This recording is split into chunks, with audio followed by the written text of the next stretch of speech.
Thanks for joining us today. We'll be talking about the 5 biggest sales productivity tips. I used to call it the silent killers. Our goal for today's webinar is to go through some practical, actionable steps on how you can enhance sales productivity in your team without having to buy new software or do a lot of stuff. So we already covered who ToutApp is. We're a full funnel sales success platform. Most of this webinar is not going to be specifics about ToutApp. We're not looking to sell any features or products here. We just want to educate you on how to think about sales productivity. So in today's agenda, we're going to cover a few things. Number one, some scary stats on sales productivity. I'll be covering how to think about sales productivity. What is it, especially in this day and age with all the tools that you can buy. And the 5 must-know sales productivity killers.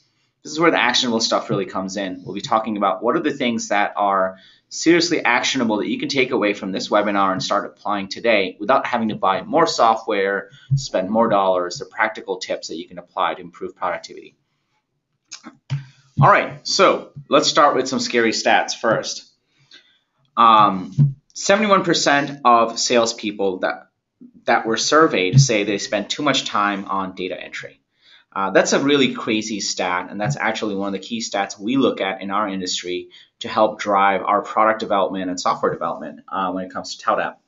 71% of their time is spent on hopscotching between the calendar and the email and entering data into CRM, and it's a really, really crazy use of time if you think about it for highly paid salespeople, highly skilled salespeople, when they're essentially entering data into software instead of actually closing deals.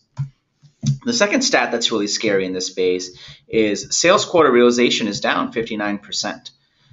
When surveying sales leaders across different verticals, they found that quota realization is going lower and lower. And that's something to think about as well. And lastly, only 33% of their time is spent on actual selling. The rest of it is busy work. When it comes to salespeople, we sit down with them and watch them work next to their workstations, and it's astounding how they have to do so much busy work when it comes to actually getting their job done versus being on the phone with customers, thinking about strategy around a deal, doing research on the customer, and really providing value around the customer experience. And so when you think about all of these stats, in a way, inside sales has been driving more productivity than ever before. If you think about it at a macro scale, inside salespeople are able to close larger and larger deals today compared to field sales. So you're not spending time getting on planes and driving in between meetings, which is a great thing. But at the same time, inside sales is starting to get more investment. We're starting to invest more and more people in inside sales. We're starting to get more salespeople actually switching from traditional enterprise roles to hybrid selling roles. So as a whole, this discipline is scaling, but we are coming across some stats that show that we could do better. And that's essentially where sales productivity comes in. The whole idea around sales productivity is how we can actually continue to scale inside sales so we can go after higher contract values, close deals faster, not have to go on site as often, and just be a lot more productive in the overall process. And there are a ton of things that salespeople are faced with in terms of tools and processes and training and systems. But all the trending indicators, the reason we highlight these scary stats, it just goes to show that while initially inside sales had a ton of efficiencies, as we're scaling and adding more people and adding more tools and adding more complexity, it's not scaling as well. The stats are actually trending downward. And what we want to do is figure out how we can improve them and help us continue to scale. The most scariest stat out of all of this is not news to most of us. We all recognize that salespeople need more. And so the stats show that we spend nearly $20,000 a year per rep to actually improve productivity. That's a crazy stat because not only are we aware of the problem, not only do we feel that the stats are lower and that we need to improve, but we're already spending money on it. And yet the stats aren't improving. And that's essentially why it's a silent killer, because we think we're solving the problem, but it's really not, really hasn't been solved. At the end of the day, salespeople are in the danger of being disenfranchised. They're not spending time closing deals. They're spending time on busy work. And so today in this webinar, we are going to highlight some actionable steps that you can take to actually improve productivity for your team without spending more money on software. Now, when we actually ask why this problem exists, all things point back to what I call the typical sales stack. The typical sales stack today for inside salespeople, hybrid salespeople, field salespeople, it's very similar than it has been 10 years ago. You have the email, you have the phone, and you have the CRM. And if you update the picture of the CRM, Salesforce actually went through a redesign, but it's still really a bunch of form fields on top of a database. And the phone is still the phone. We've added stuff like local presence and auto dialing, but it's still the phone. You have to still pick it up and dial it. And email, the biggest innovation in email, even though email is such a critical tool for salespeople, was 10 years ago when Gmail came out.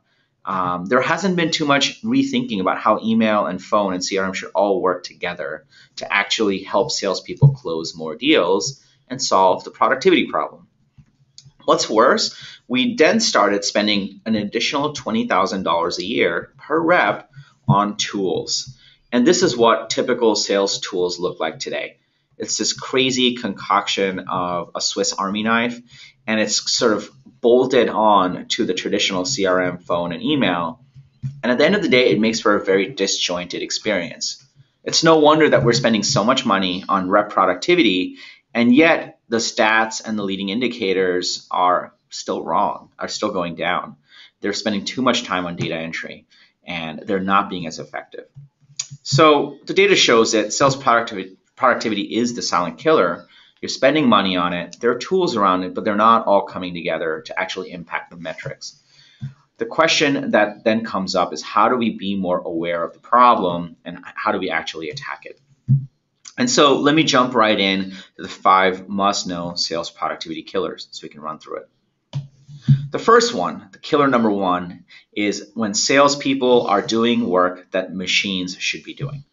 Work that machines should be doing is one of the principles and mantras that we follow when we think about re-engineering our own sales process here at ToutApp and also building ToutApp features. The funniest thing about work that machines should be doing is, in a way, salespeople love doing it. You think about salespeople when you ask them, like, hey, when you come in the first 2 hours of the day, what did you do? Like, oh, I went through all of my leads and updated the data and changed the status field, or I did some research and looked them up on LinkedIn and copied some data. The thing with work that machines should be doing is they're essentially, in a lot of cases, mindless work. They're highly repetitive work. And it's really easy to check out and just do them. And you feel good about it, but they're not high value, high impact work. So killer number 1, ironically, are things that human beings and even salespeople love to do because they feel like they're accomplishing things, but it's actually not high value, high impact, high intelligence work. It's just repetitive work. And so you do it, and you spend 2 hours teeing up 60 emails manually, writing the same thing and copying and pasting. And you feel really good. You're like, oh, I'm sending out 60 emails, but a machine could have done that in a few seconds just as well, and the human being could have used their brain to do higher value work. And so work that machines should be doing is one of the things that we always instruct our customers to think about in their sales process, to actually dig in and understand what are the things that you're having your salespeople do that you could either have machines do, or better yet, have lower cost workers do. So for example, researching leads and finding contact information is one of the things that we actually don't have our salespeople do, but we actually have offshore resources do. So we have an army of people in Bangladesh, in the Philippines, and we have them do research and find things on LinkedIn and enter the data for our salespeople. It's not exactly machines, but it's offloaded from our highest value assets, which are salespeople. So we ask the same thing of our customers. Think about what are the things that we're having our salespeople do and see if you can offload them to lower cost resources that are offshore. You can automate them using software tools so you can be a lot more effective, and salespeople can focus on what's important. What's really powerful about this idea is you also start to understand the idea of segmentation. Right now, in a lot of organizations, you have salespeople doing the prospecting, they're doing the outreach, and then they're working on closing deals. And in most of the cutting edge companies, they've already embraced segmentation in helping SDRs actually generate pipeline and closers close deals. Well, you can take that a step further and think about how you can further segment. So SDRs are really focused on personalization, whereas lower cost resources or machines or software are actually responsible for generating leads, mapping out accounts, and doing initial research. So killer number one, think about your sales process. Think about what you're having your salespeople do and figure out how you can offload that to lower cost resources or machines. Killer number two, data entry for the manager's sake. So one of the things we recently did is we invested in a whole sales operations discipline and a whole business operations discipline. And one of the most interesting things that happened as soon as we brought on sales operations and business operations is the number of required custom fields that we started asking our sales reps to enter went up. It was really interesting because they came at it and they were like, well, we want to be able to generate these reports and generate this type of data and look into these insights. And so we just need more data. And almost overnight, salespeople were required to put in more fields and enter more data just so we could someday, maybe one day, run a report. And this happens all the time in organizations. Everyone wants to be more data-driven. Everyone wants to collect more data. They want to get more insights. And the thing that really holds them back is they're not thinking about what are they actually going to use. And even more importantly, they're not thinking about the cost to your salesperson. Every single required field that you ask of your salesperson to enter actually reduces productivity, and that's less time spent on the customer, less time spent on the deal, and more distractions. And so this is a huge killer that we find in all of our customers. Just watch them for an hour and see how many times they try to hit save on a record, or they try to book a deal, or they try to enter a task, and Salesforce or whatever other piece of software you're using comes back and says, nope, you didn't fill out this required field. And they go in and they put in some bogus data. They do ... space, and enter. So not only do you end up with bad data in your CRM, you're never even going to use that field. It's frustrating them. It's taking more clicks. All of it just falls apart. And that's not how you want your salespeople spending their time. Killer number three, we're going to keep moving and we'll do Q&A towards the end. Killer number three, the number of clicks it takes to book a meeting. This is a really powerful one, and we actually did this study when we were developing one of our own features, which helps you book meeting times. We sat next to salespeople and we tried to monitor and see how often they try to book meetings, how many emails it takes to book a meeting, and how many clicks it takes. The number of clicks is an awesome measure of productivity, because if they do something 50 times a day and it takes them 10 clicks, that's a certain number of clicks and a certain amount of time. But if you can reduce that by 5 clicks or 8 clicks, and they can do it in 1 click, think about the productivity advantage you get at a micro level and at a macro level. And when we sat down and watched salespeople try to book meetings, it was shocking. They would have their calendar to the right, their email client to the left. They would be trying to move between the two windows, look up their schedule, look up their AE schedule, type in some times into the email, and then send it off. And then they would write back and say, oh, that time doesn't work, and they would go back and forth again. It would take 3 to 4 emails and a whole lot of clicks, above 100. And so that's a broken process.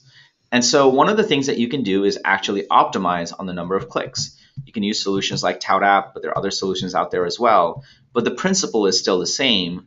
Figure out what are the key activities that each of your salespeople do on a daily basis and how many clicks that it takes. If an SDR's sole job is to find a prospect and book a meeting with them so they take a demo, then you want to optimize on the number of clicks it takes to actually book the meeting and suggest meeting times. The same goes for an AE. If it takes 5,000 clicks to find the right sales collateral so they can help move the deal forward, they're never going to do it. They're never going to go log into Box and find a piece of collateral, search for it, figure out if it's the right one, go back into email, download it, upload it, attach it. They're just not going to do that. You want to reduce the number of clicks it takes to find the right sales collateral. All of these things all come down to clicks and how much time they spend to these high impact activities. And you want to streamline that process as much as possible. So some of the ways that our customers have actually improved this is they've used software that helps book meeting times faster. ToutApp does that. They've also figured out how to do more sales enablement. They figured out what are the critical pieces of marketing content that are relevant for each stage of the deal and have made it readily available for the rep to use with a couple of clicks. We have a whole book on driving sales and marketing alignment that you can download from our website at ToutApp.com that talks more about that. But the idea is the same. You want to map out what are the key behaviors you want salespeople to be doing and how do you reduce the number of clicks to get there. All right, let's keep moving. Killer number 4. How often do they have to go to IT? This is a really special one because we actually adopted this internally very early in the business, and it's really been transformational. What's really cool is we actually have an internal tool called Admin. And Admin gives each rep a full view into a trial that's running. We're SaaS software. So they're able to see who's on the trial, when the trial expires, are they sending emails, are they using certain features, which company they're with, who are the people that are in the trials, who are the influencers, who's inviting people. It tracks all of that and gives insights to the rep. Now, before we introduced Admin, in order to extend a trial, in order to find this information, in order to get these insights, our reps would always have to go to IT. Or even worse, for a small company, it wasn't even IT, they would go to an engineer who could be writing new features. But instead, they were sitting there and running queries to figure out where this trial is at and how well it's trending. And so we built this internal tool so that reps could get instant access to data about their prospects, their customers in the trial process. They could generate a management report that they can review with their target customer or their influencer. All those things were really powerful because they no longer had to go to IT. They no longer had to go to marketing. They no longer had to go to support. We just streamlined that whole process and made it self-serve. And again, in a way, it builds off of a prior principle, a prior killer, which is it reduced the number of clicks. It takes a lot less time to go into admin and generate a report than it does to write an email to support or IT and get that information and format it and put it into a PowerPoint and all of that. And so you want to map out your sales process and look at your salespeople and see how often are they actually having to go to another department, an external dependency, an external resource to get the information they need or take the actions they need to take to move a deal forward. Tons of companies have started to embrace internal tools like this, and building internal tools actually improves productivity. And in a lot of cases, it doesn't have to be a fancy tool with engineering resources. It just needs to be a system, some sort of process that's well defined on how they can get to this information easily and quickly. Number 5, how often do they not know? So we did some research on our engineering team.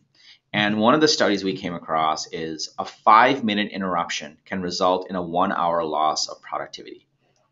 And the interesting thing is that's not just the case with engineers. When engineers interrupt each other when they're in the flow and coding, they lose a 5-minute interruption of, hey, I got a quick question for you, or can you quickly help me with this? Or I have this one small thing, can you do it real quick? Small, quick, you can say it all you want, but even if it's for a minute to 5 minutes, that's a 1-hour loss in productivity. The same is true for salespeople and even more true for sales managers. Sales managers today, we found, manage upwards of 15 people in an inside sales organization. And when each rep comes by for a 5-minute quick question, that's 15 hours in the workday in terms of loss of productivity. They don't even have 15 hours in the workday, and that's the crazy part. And so this loss of productivity is a huge, huge problem. And that's why we always highlight how how often are reps coming to managers or going to peers about a 5-minute interruption? And what are the top 5-minute interruptions? An easy way to deal with this is to just send out a survey or just sit around and track it and tally it for the course of a day or for 3 hours and sample it. If you can find out what are the top 5 reasons reps get stuck and end up having to go to a manager and ask a question, then you have eliminated 5 hours of interruptions and loss of productivity in a day. Because each of those are probably 5-minute questions, but if you can centralize that and have a single Google document that asks, here are the 5 top questions and here's how you solve them, that's a huge, huge break that you can catch in terms of productivity for your team. So those are the 5 key pillars, just to kind of review them. Number 1, how many hours are spent on menial work? Work that machines can be doing that you can offset to lower cost to people and cohorts and labor. Number 2, how many hours are spent on the CRM entering data that you don't really need, that you're not going to run reports on, that no one really cares about, but you've made it required. Number 3, how many times a day does a rep get stuck? They're stuck because they don't have the tools that empower them to get the data they need or the reports they need or the information they need or take the actions they need. How often do they get stuck so you need to help them? Number 4, number of touches to book a meeting, number of clicks it takes to book a meeting. How can you streamline that? And how can you think about number of clicks it takes for your top 3 activities for reps, and how do you reduce that? And lastly, number 5, number of interruptions that sales managers get a day. What are the top 5 things you get interrupted for, and how do you improve upon that? The key is we deserve better. And at some point, there will be an entire platform that solves these problems holistically. So you're not cobbling together your email, your calendar, your CRM, and 18 other tools. There'll be one platform that actually streamlines the whole process. That's what we're aiming to do here at ToutApp. But in the meantime, we wanted to share these 5 tactical steps that you can follow to help improve productivity, to be more aware about productivity, and making smarter decisions about where you spend your $20,000 per rep per year so that you can actually increase productivity for your sales team. Okay, we're starting to get some questions flowing in, so let's get started. The first one is from Damon Hill. How can reps bring up some of these issues up to management in the proper way? It's a great question, and I think there's a simple answer to it, and there's a more complex answer. The simple answer is you bring them into a room and say, hey, what are the things that are bothering you guys? That's a simple way to approach it. I've found that will get you maybe 10, 20% of issues. What I found is the real productivity killers in your sales team are things that salespeople take for granted as part of their job. They just assume it's part of the grunt work of being in sales. So when you pull them into a room, you're going to actually not get a lot of it because they're going to be like, oh, yeah, this sucks. But the real meat of the things that are slowing them down, they won't even mention it because they don't even think of them as productivity killers. They just think it's part of their job. I think that's one of the biggest flaws in sales today. They think that these low-value activities are actually part of their job, whereas really what their job is to think more strategically about the customer, provide value, communicate what the customer needs and how we can solve their problems and move a deal forward, not the grunt work and the busy work. So a simple way is to actually bring them into a room. The other thing we actually suggest is instead of bringing them into a room, run a very small survey of 3 to 4 questions that ask probing questions. And great probing questions are the ones that helps them think and reflect about their day. A great question that we like to ask is, what is the thing that what's the right way to phrase this? One of the questions that we ask, which tries to get to the spirit of it, is, what's the thing that you do every day that you get a lot of value from, you get a lot of reward from, but someone else could be doing? So it's easy for you to do, but you just knock it out. That's a great question to ask because it's easy for them to do. They do it. They probably get pleasure out of it, but they shouldn't be doing it. Someone else should be doing it because they have harder things to bring on. That's one. Another question to ask is, what are some repetitive things that you do every day? Another question that we try to ask is, what are the things that you always have to go to your manager for because you can't handle yourself? Where do you get stuck? those are questions that are a little bit more probing, that forces them to reflect, versus just saying, hey, what's broken? What do you get frustrated about? They might start complaining about the snack foods or something. So easy thing to do is get them into a room. Slightly more involved thing to do is ask probing questions through a 3 to 4 question survey. That really opens up dialogue for the rest of the team. And then you can pull the survey, find the results, and then review it together and really get into the meat of things and have a whole conversation about it. Next question, how can reps bring some of these issues up? Actually, we covered that one. Can you tell us more about outsourcing prospecting research? Absolutely. So we use this service called Odesk, which is now called Upwork. Over there, you can go and post jobs for people that live overseas. They're about $5 to $10 an hour. They're skilled at research and data entry. And so you can post these jobs saying, hey, I want you to go through this list of companies that are featured, and I want you to find the contact information, the LinkedIn profile, the Crunchbase profile, and put it into a spreadsheet so I can upload it into Salesforce. That's a very simplified view of it. You can go to odesk.com or upwork.com to actually learn about that. But if you want more details, just reach out to sales@toutup.com and we can connect you with the right resource for doing that. Allison Wemple, she had a question. Why would a 5-minute question kill an hour? Is it because it takes some time to get back into the work rhythm you had going? Yeah, that's essentially what it is. Every person is essentially following a certain flow. And even you as a manager, your job isn't to just sit there and collect, just answer questions all day. There are strategic things you want to attack. And even for the salesperson, they want to stay in the flow and keep thinking about the next call and the next customer and start working through things. So when they get stuck, they have to go and ask a 5-minute question with someone else, and that's 2 people that gets pulled out of their flow, and then they have to go back into their normal flow that they were in. That's essentially the logic behind it. There's obviously a lot more research behind that. And if you just go Google 5-minute interruption, 1 hour loss of productivity or something like that, you should be able to come across that research fairly easily.